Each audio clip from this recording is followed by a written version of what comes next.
the last half of the 20th century, spy planes soared through the stratosphere at 3 times the speed of sound, breaking records that remain to this day. Others lurked quietly at the very rim of hostile nations, listening, photographing,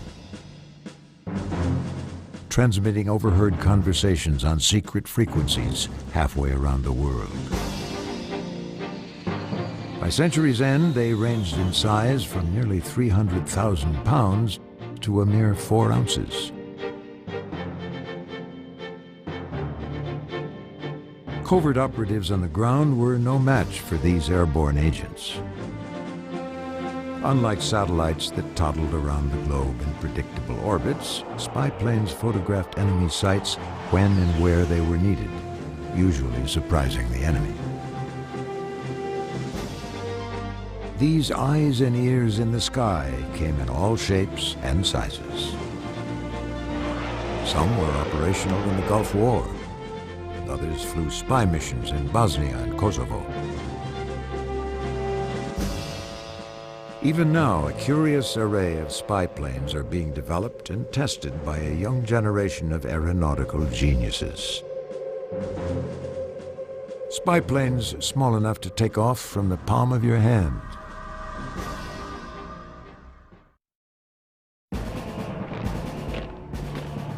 The story of top-secret reconnaissance aircraft really begins midway in the 20th century, in the darkest days of the Cold War. The big difference between the superpowers at this time was that the US was more or less an open book and the Soviet Union was a closed book.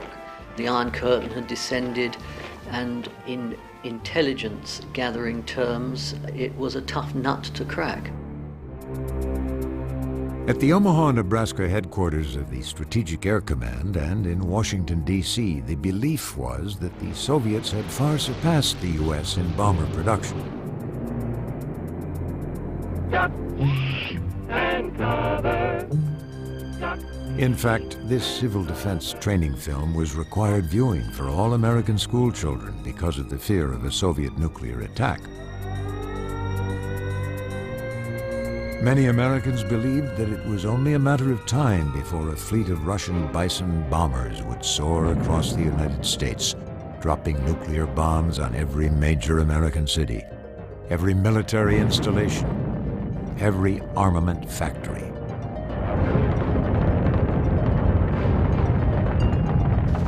Then, by 1957, when the Soviets launched the first man-made satellite, Sputnik, these fears reached a fever pitch. Now it was believed the Russians could deliver nuclear warheads from outer space. But in truth, all of these fears were based on very sketchy intelligence. Even 3 years before Sputnik was launched, President Eisenhower knew this challenge had to be met. After a series of secret meetings with his closest advisors, Ike made the difficult decision to build something new. A spy plane based on revolutionary technology. It was codenamed Aquatone, and the CIA was put in charge. Director Allen Dulles chose his assistant, Richard Bissell, to head the project from Washington. Funding for Aquatone would come from one of the CIA's many secret accounts. In fact, the CIA only recently allowed this top-secret footage to be declassified. The work began on December 9th, 1954, in Southern California, in a little-known town called Burbank. The contractor was Lockheed's Advanced Development Company, nicknamed Skunk Works after a wartime comic strip. They were led by an aeronautical engineering genius, Clarence Kelly Johnson. This spy plane eventually would carry the name U-2, short for Utility 2. It was given an elaborate cover story that it was a weather plane designed for scientific experimentation at the highest altitudes. The top-secret onboard camera was designed by Edwin Land, the man famous for creating the Polaroid camera. In late August 1955, just 8 months after work began, the U-2 was ready to fly. It would need to be tested at a secret airfield nearby, but at the time, none existed. So the US Air Force colonel who had been assigned to liaise between the Pentagon and the CIA chose a site not very far north of the Nevada nuclear test range. He knew that site because he'd flown over it during nuclear weapons tests. It was a vast, dry lake bed known as Groom Lake, an innocuous piece of property that eventually became the single most secret air base in U.S. history. Today, it's known by another name, Area 51. Surprisingly, the entire U-2 project continued to remain a secret, even from Soviet spies. Considering the number of leaks emanating from the Manhattan Project, it seems incredible that the Soviets never infiltrated the black world of the U-2. That's not hard to understand. The U-2 program was fairly small. It was conducted under conditions of extreme secrecy, and it was developed very quickly. With test pilot Tony Levere in the cockpit, the aircraft tested well. By July 4th, 1956, it would attempt its first operational sortie deep into Soviet airspace. At 6 o'clock in the morning, CIA pilot Harvey Stockman took off from Wiesbaden Air Force Base in West Germany. While Americans celebrated their Independence Day, Stockman carefully guided his aircraft over Poland and into Belarusia. As he flew in the direction of Leningrad, Stockman caught sight of MiG fighters attempting an intercept below. In that moment, he chose to trust Kelly Johnson's promise that the U-2, flying at an altitude of 70,000 feet, was too high to be shot down by MiGs or surface-to-air missiles.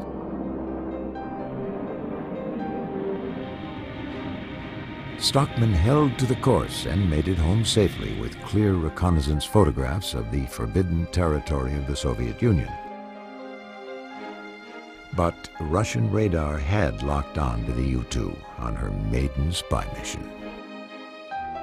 Eisenhower understood that the U-2 flights over the Soviet Union would be illegal. They were plainly illegal in international law. He was also worried that if they were detected, the Soviets might misinterpret them as being, for instance, a bomber coming to attack them. Even so, the president was pleased. Within a year, the U-2's CIA pilots overflying and photographing this immense country proved one thing: that the reports of the Soviets' massive bomber production had been greatly exaggerated. The United States always maintained the U-2's cover story that these flights were strictly scientific, designed to learn more about the weather. To some extent, the U.S. got by with this ruse. That is, until May 1st, 1960. May Day was one of the most important holidays in the Soviet Union. It was also the day that CIA pilot Francis Gary Powers was shot out of the sky in his U-2, his aircraft destroyed. Powers survived the crash, but on the ground, the Soviet military and the KGB awaited him. Years of hard-won secrecy for the U.S. intelligence community were wiped out in a moment, as photographs of Powers' capture eventually were carried by every news organization in the world. It was not until, literally, the May Day incident that the Americans were aware that it didn't just carry weather sampling equipment, it carried cameras. And its primary mission was not to find out if it's going to be nice and sunny tomorrow, but if it's going to be nice and sunny over ballistic missile sites inside the Soviet Union. Powers was convicted of espionage and imprisoned. an event that permanently slammed the door shut on U-2 spy missions over the Soviet Union. Then, in late summer 1962, a U-2 captured the first images of the Soviets' military buildup in Cuba. Experts believed the photos revealed the existence of medium-range and intermediate-range ballistic missiles that placed most major U.S. cities within target range of a nuclear attack. Within days of the first U-2 overflight, a second U-2 flew a spy mission over Cuba. It was shot down, and the first American U-2 pilot was killed flying over enemy territory.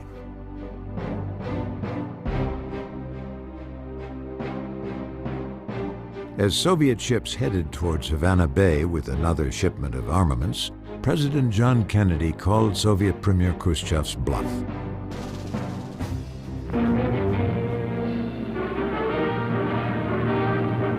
Good evening, my fellow citizens. This government, as promised, has maintained the closest surveillance of the Soviet military buildup on the island of Cuba. He placed a quarantine around the Cuban island. Khrushchev backed down. The ships made a U-turn and headed back to their homeland. Today, Russian experts say that indeed there were atomic weapons in Cuba in 1962, and the Cubans did not have control over them. Had the American president sent in ground troops or attempted to bomb suspected missile sites, the Soviets could have retaliated with nuclear weapons. Photographs from the U-2 flights helped provide the information President Kennedy needed in order to face down the Soviet premier.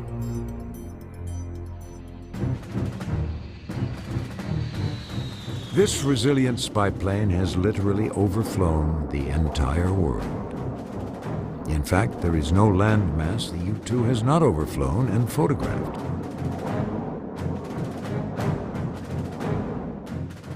Even so, by the early 60s, a new supersonic spy plane was being tested and refined in the Nevada desert, codenamed Oxcart.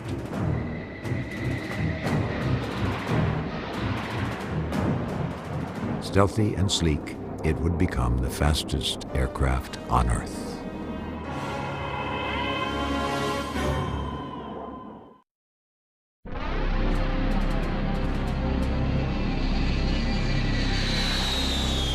While the U-2 was still being tested in the Nevada desert in 1955, Richard Bissell of the CIA and Kelly Johnson predicted it would fly undetected for a mere 2 years. They believed that by then the Soviets would have the technology to bring down any U-2 in flight over their borders. But in fact, it took the Soviets 5 years.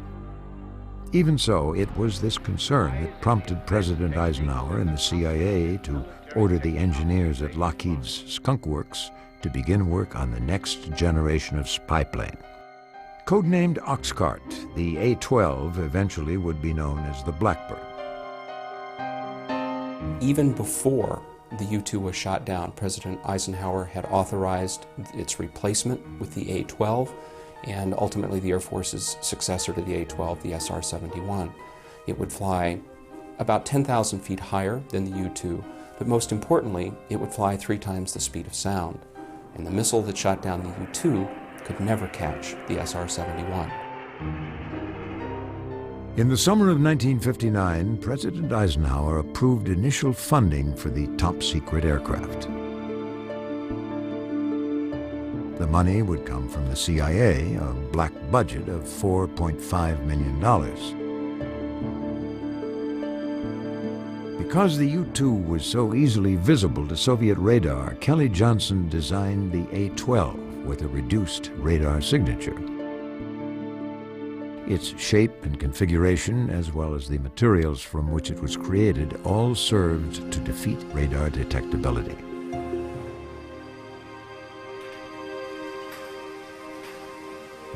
You could say this aircraft was the first stealth spy plane.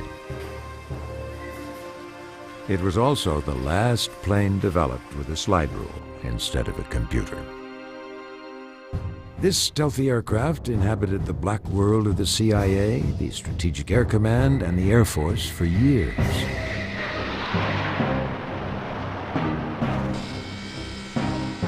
The Lockheed Skunk Works engineers who developed and built this unique spy plane never put the Lockheed name on any document, never stamped the drawings with the Skunk Works logo. There was no cover story. There was no cover story because nobody would believe it would be anything other than what it was. Nobody was going to believe it was a weather plane or anything else. As with most intelligence collection systems, the SR-71 was born secret and stayed that way for a very long time. Even though thousands of people were working on it, they all had to have special access clearances to learn about the program, and if you did not need to know about it, you didn't know about it. By 1960, the CIA tasked Lockheed with finding the pilots to fly the A-12. Names of potential candidates were drawn from Air Force files.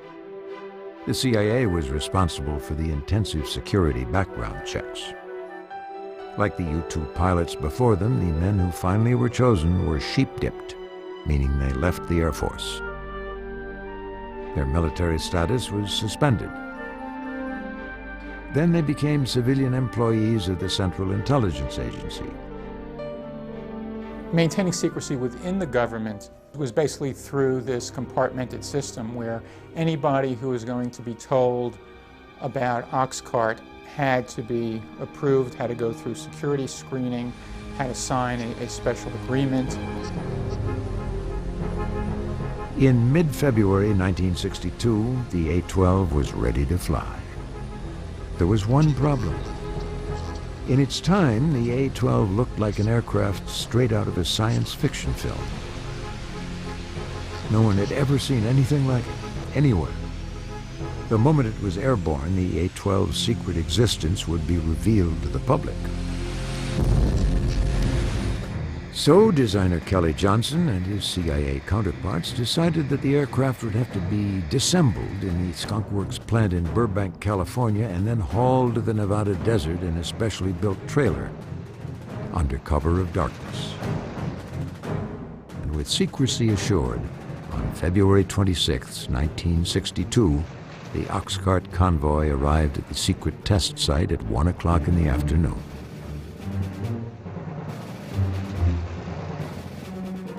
The CIA worked out a plan with the Federal Aviation Administration.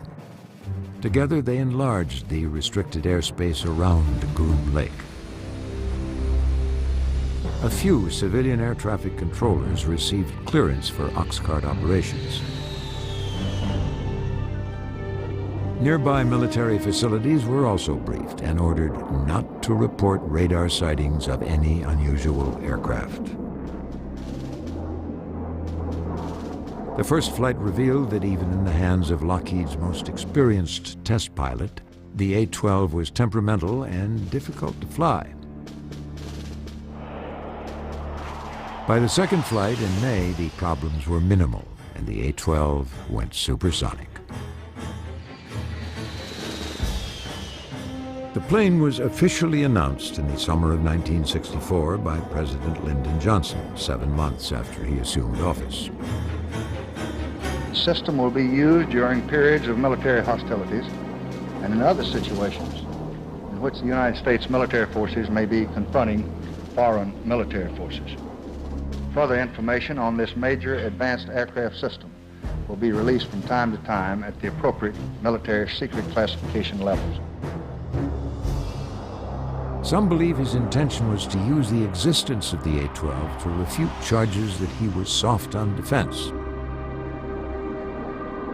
To this day, there's controversy over how the A-12 was used.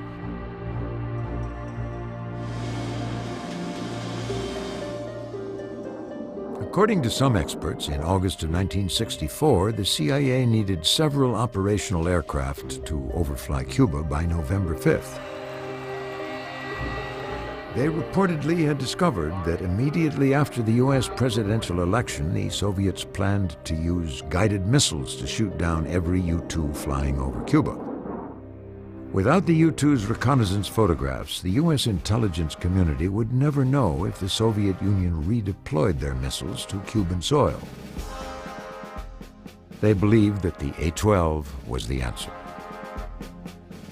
The problem was that by November 5th, there was no CIA pilot qualified to fly the extremely temperamental A-12. Kelly Johnson volunteered Lockheed test pilots for the highly sensitive flights over Cuba. The CIA record seems to dispute this story. In his book Skunk Works, author Jay Miller revealed that Kelly Johnson kept his own logs which suggest the CIA accepted his offer, and on November 10th, the A-12's first operational sortie over denied airspace was accomplished by a civilian commercial employee. There's no evidence that it was detected by Soviet-made radar in Cuba. Besides, nothing in the Soviet arsenal could have shot it down. In fact, during its operational lifetime, more than 100 missiles were fired at the A-12, by then also known as Blackbird, but none of these aircraft was ever shot down. One of the most interesting episodes was during the Middle East War in 1973, when the US found it needed more photo intelligence than the satellites could apparently provide. The Blackbird was assigned the job, but European NATO allies refused to grant it basing rights. So long missions were flown out of bases on the US East Coast, and the Blackbird flew across the Atlantic, through the Mediterranean, over Egypt, Israel, Syria and Jordan, and back out the way it came.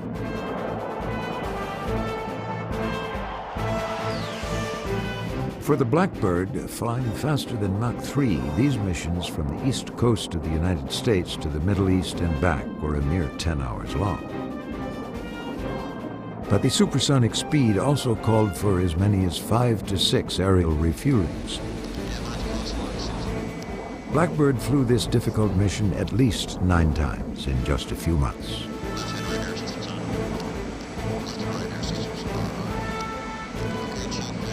In fact, during its lifetime, Blackbird was used for aerial spy missions over Vietnam, Central America, Libya, the Middle East, and North Korea.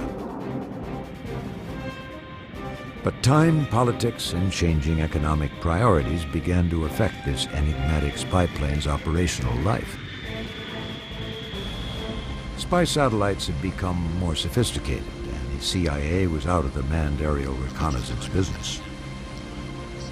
As a result, the tremendously high cost of maintaining this supersonic aircraft fell largely to the U.S. Air Force,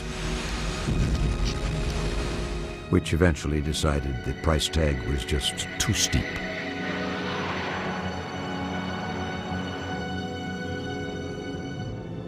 In November 1989, the fastest aircraft on Earth was retired from operational military service. Today, remnants of this powerful fleet of spy planes are being housed in aircraft museums around the country. No manned jet aircraft ever flew faster than Blackbird, but the changing times demanded more than speed. Quite simply, the Pentagon decision makers were interested in a spy plane that didn't attract as much attention and had a lower price tag.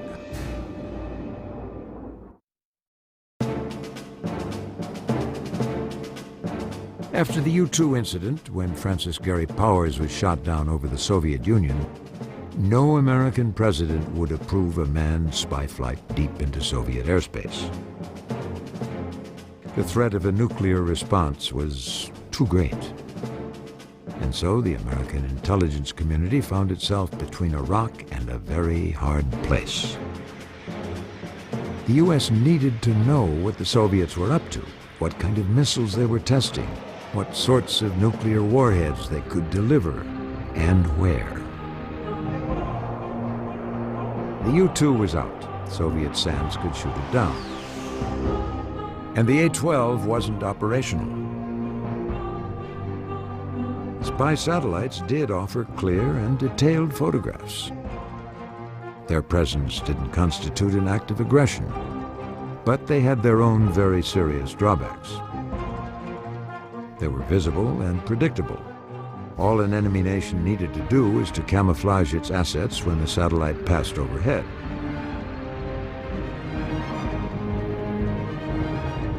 As early as 1948, both the British and the American intelligence agencies used retrofitted bomber airframes like the B-29, B-47, and B-50 to scout along the borders of the Soviet Union.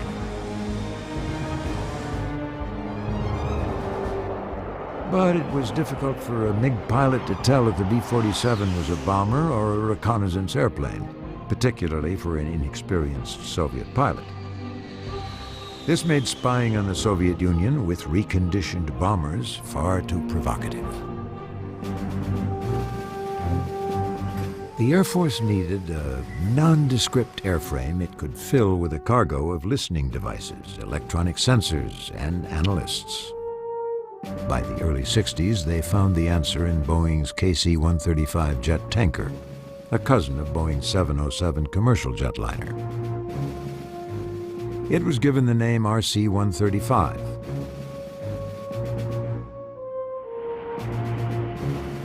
This aircraft could fly at high altitudes. It was large enough to carry all the necessary equipment and operators. And with its onboard sensors, if atmospheric conditions were almost perfect, it could see within a 230-mile radius and hear around the world. Best of all, the RC-135 looked like an airborne tanker or even a commercial jetliner.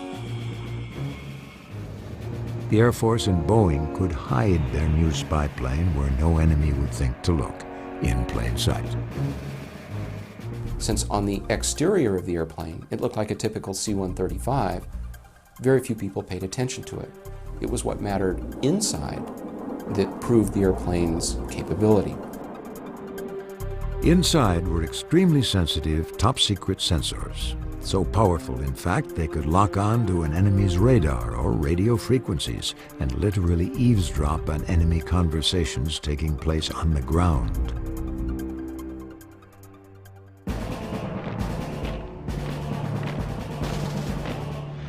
Originally, this top-secret spy plane was designed to monitor the nuclear capabilities of enemy nations, especially those of the Soviet Union.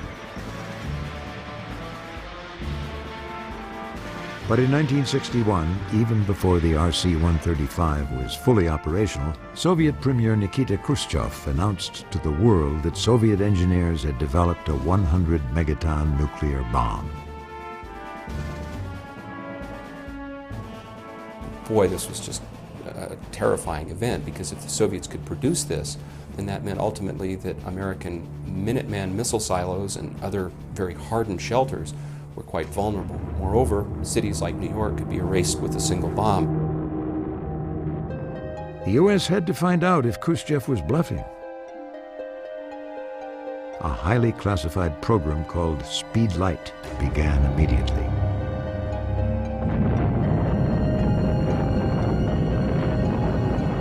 The RC-135s flew in very close proximity to what was purported to be a test of this 100-megaton bomb. On board were extremely high-speed cameras, sensors, spectrometers. They photographed and recorded detailed information not only about the blast, but about the after effects. When I talked to the crew members, they said they looked at the side of the airplane that faced the atomic detonation, and the paint had been burned off. Had the detonation, which was not 100 megatons, had in fact been 100 megatons, the fireball would have been an area the size of Maryland, and the airplane would have been vaporized. While few declassified details are available, experts do know this, that the crew survived to bring back information on the Soviets' nuclear capability that no other aircraft could have managed. As in the Cuban Missile Crisis, the Soviet premier was bluffing. Thanks to the inspiring display of courage on the part of the crew and to the intelligence-gathering abilities of the RC-135, the staff at the Pentagon was aware of the bluff.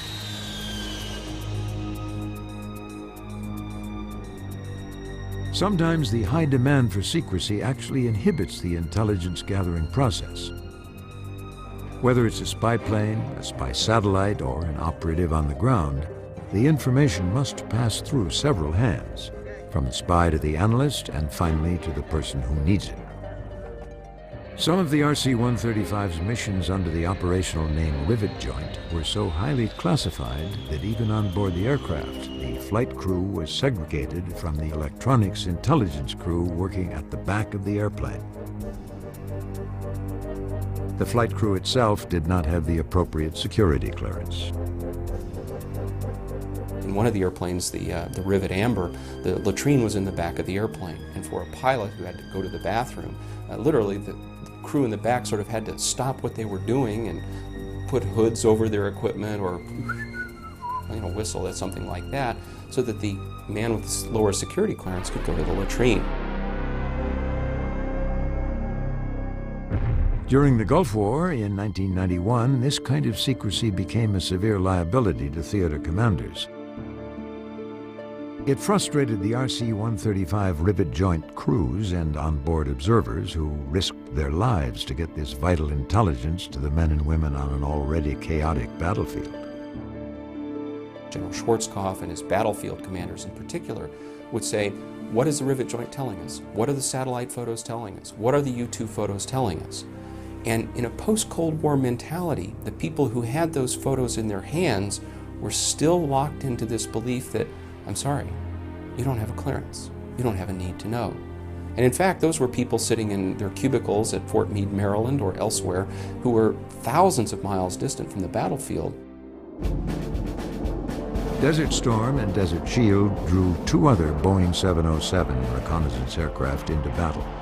The AWACS, an airborne warning and control system developed in the 70s, and the newest spy plane named Joint Stars. J-STARS was developed in the open. It wasn't a black program like the U-2 or the Blackbird or the stealth fighter or stealth bomber. However, it does have its secrets in the radar processing, and indeed 4 of the radar's 10 modes of operations are still classified. While Rivet Joint eavesdropped on the enemy's conversations and listened in on their plans, and AWACS watched the airspace, Joint Stars flew above and kept its eye in the sky on enemy troop and weapons movements. Working together, these spy planes dogged the Iraqis from one end of the desert to the other. One particular J-STAR's success was in providing warning of Saddam Hussein's only real offensive move with his armor at Khafji in the middle of the conflict. During the battle for the town of Khafji, Joint Stars detected a force of 80 Iraqi vehicles headed directly for the Allies' position.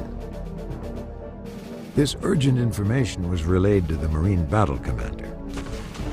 A tactical airstrike was called in on the advancing Iraqis. This early warning prevented a surprise attack and helped to assure a coalition victory.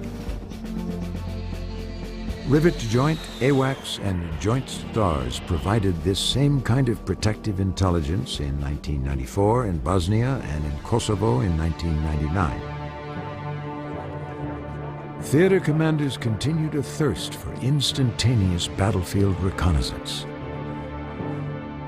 The American public, the politicians, and the military demand increased safety for soldiers in the field. To satisfy everyone, in the last decade of the 20th century, unmanned, remotely piloted spy planes made their debut in war, in all shapes and sizes.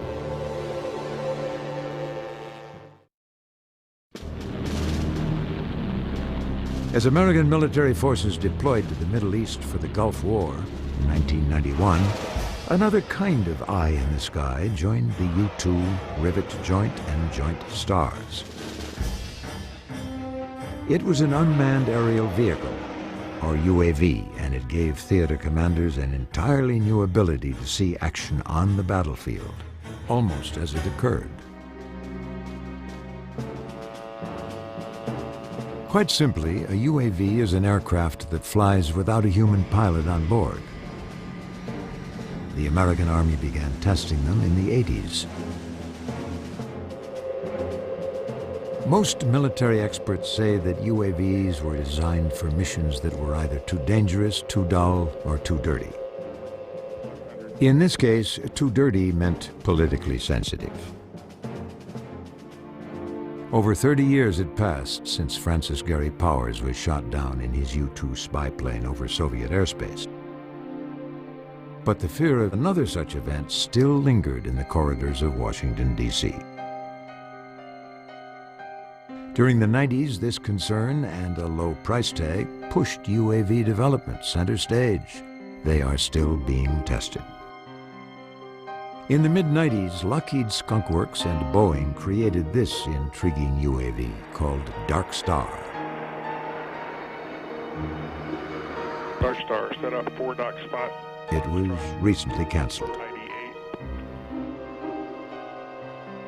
98. Sikorsky Aircraft Corporation, a pioneer in the helicopter industry, designed this unique unmanned spy plane called Cypher. And there are many others. But during the Gulf War in 1991, and several years later in Bosnia, a UAV called Pioneer flew successful reconnaissance missions for the American Army, the Navy, and the Marines. The Air Force flew a UAV named Predator.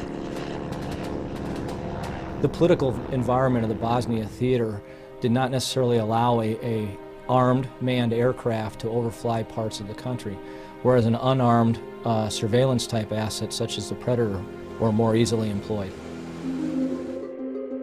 Predator is actually flown by Air Force rated pilots from a ground station that includes a virtual cockpit. The pilot has a stick, a rudder, and all the aircraft instruments that a normal pilot would use to fly an airplane. Predator carries an airborne video camera whose battlefield imagery is available to ground commanders in almost real time. Predator was used in the Balkans theater of operations almost continually off and on since late 1995-96 to monitor convoy and troop movements amongst the roads, to search out marshalling areas, to find hidden arsenals such as tanks, anti-aircraft artillery, even airplanes. In 1999, after the final hostilities had ceased and both the U.S. and NATO forces had moved in to maintain peace between Serbian forces and NATO in Kosovo, the Soviets took over the Pristina airfield. This imagery was provided by Predator. Russian MiGs are seen on the ramp.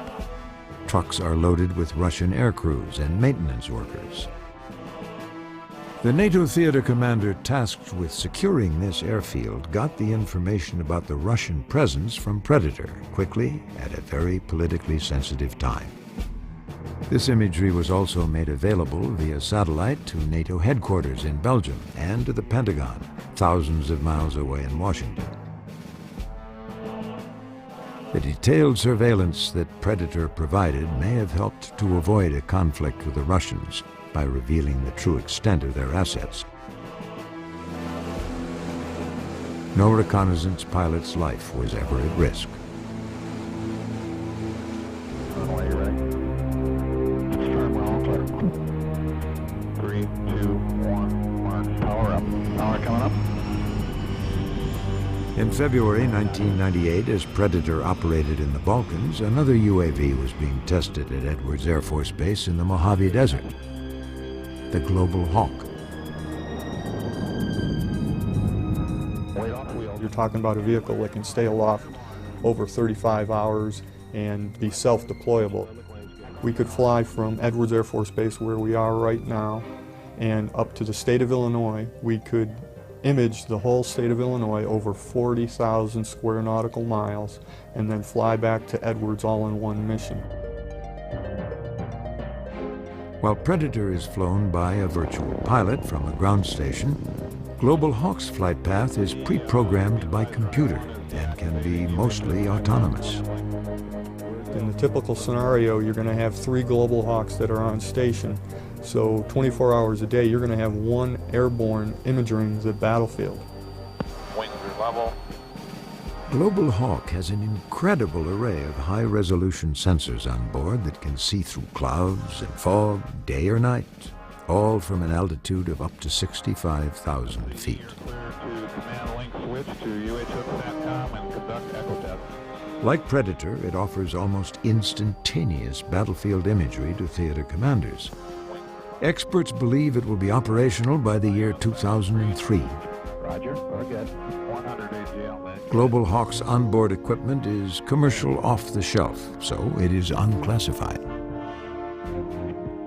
In fact, most UAVs do not live in the world of black budgets and secret airfields, even though their missions may be top secret.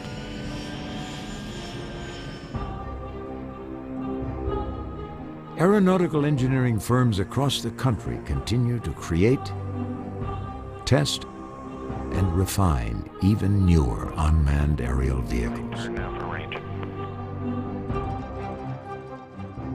Meanwhile, an entirely new class of miniaturized, almost undetectable spy planes are being created to patrol cities and suburbs.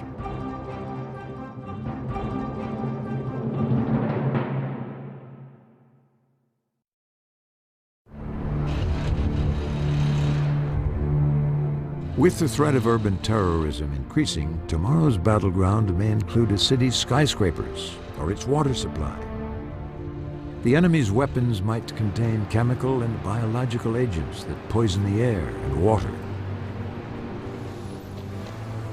What kind of spy plane can warn of an enemy's movements in a federal office building, a mall, on a city street, or near a reservoir?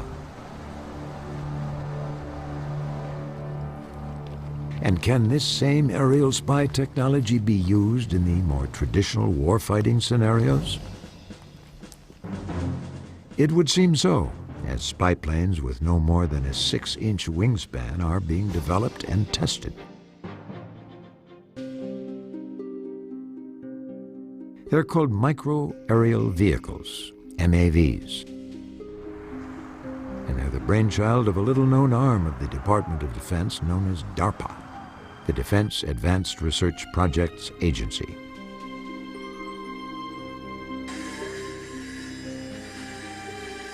DARPA has operated at the very edge of public awareness for years. It funded the research and development for some of the most unique and far-sighted defense technologies that in later years were used in the F-117 stealth, the B-2 bomber, and even the Internet. Micro-air vehicle clearly falls in that category. It's not clear today that the micro-air vehicle is going to find operational utility anytime soon, but it does show lots of promise and it's worth the small investment that's being made.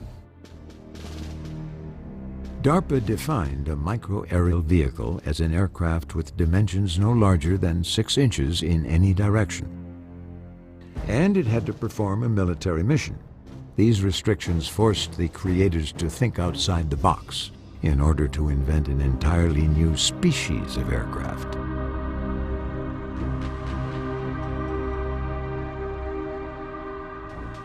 MAVs are small enough to be carried in a soldier's backpack. The MAV is potentially an ideal source of information, visual information and maybe even acoustic information, letting the foot soldier know where his opposition is and in what numbers.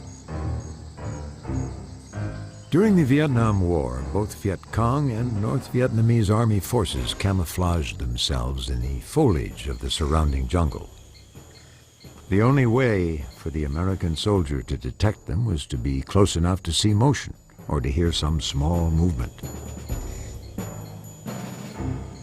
In a jungle setting, armed with an MAV, the foot soldier would have instant reconnaissance. He would know exactly where the opposition was, how many were there, and what sort of weapons they carried. A micro vehicle is really a revolution in soldier sensing. The idea of being able to have something that you can project in the air, that can fly where you want it, when you want it there, to be able to take pictures and transmit those pictures back to you in real time, is a capability that is not in the current military structure, but one that's truly needed.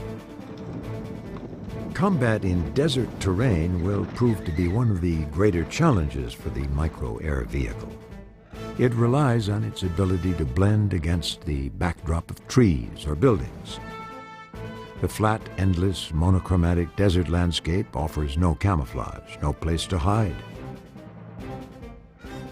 But the chance to use these amazing spy planes in this desert environment does exist.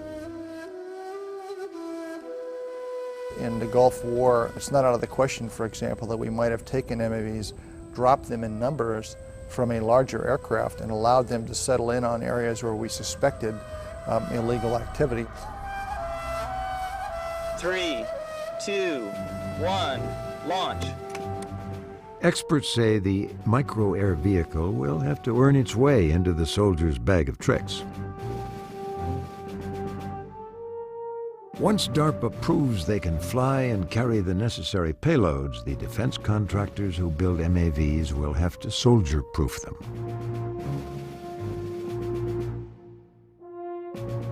How can I make a shell that is durable enough that I could hand it to a soldier? They can run it through a river as they're doing a river crossing. They can bang it around just like they bang around all of the rest of their things, which is a normal thing to do when you're in the field, and still be able to survive and be able to, when I need it, accomplish the mission that I need it for.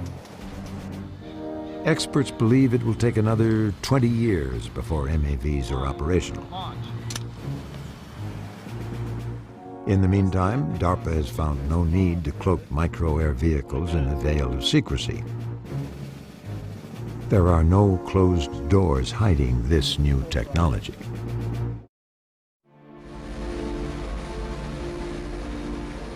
Yet black programs have always been at the core of spy plane development. As far back as the late 80s, when the SR-71 Blackbird was mothballed, there was speculation about its successor. Today, even trained observers in the US and Europe report seeing lights in the sky, unusual aircraft moving at Mach speeds, then suddenly changing directions. Much of this activity is reported near the legendary secret airfield at Groom Lake, Nevada, known as Area 51. How much of this is myth, how much of it is reality, is something that we simply don't know. It's entirely possible that one or more unacknowledged aircraft were built, flown, and put into storage in the late 80s and early 1990s. There's an intriguing story about one so-called mystery spy plane. It is known by the name Aurora. Just as Blackbird was built to succeed the U-2, some experts believe that this was the aircraft created to succeed Blackbird. That Aurora inhabited the secret world of the CIA and Air Force black budgets for years. It was said to fly 8 to 10 times the speed of sound, reportedly soaring at an altitude of well over 100,000 feet. Aurora was supposed to be able to take off from the United States, fly a reconnaissance mission over the Soviet Union, and return without landing. That's very ambitious. Maybe we're looking at Aurora today when we look at the Lockheed Martin X-33. A lot of people have wondered where some of that advanced technology came from. Proof that these mystery spycrafts did or did not exist may lie hidden for generations to come. There's a very large black budget still. There's a very secret test site at Groom Lake still. But on balance, I don't believe that there's anything flying and going operational out there that we don't know about. All the facts about these spy planes may never be known. But who's to say? 50 years ago, no one believed that a lightweight single-engine glider would become the grandfather of modern aerial espionage. It may be impossible to predict what form spy planes of the future will take. But whatever aircraft this new generation of designers creates, one thing is certain. Soldiers and generals will always rely upon them to patrol the skies of potential adversaries, to photograph, to listen, and to transmit back their vital intelligence.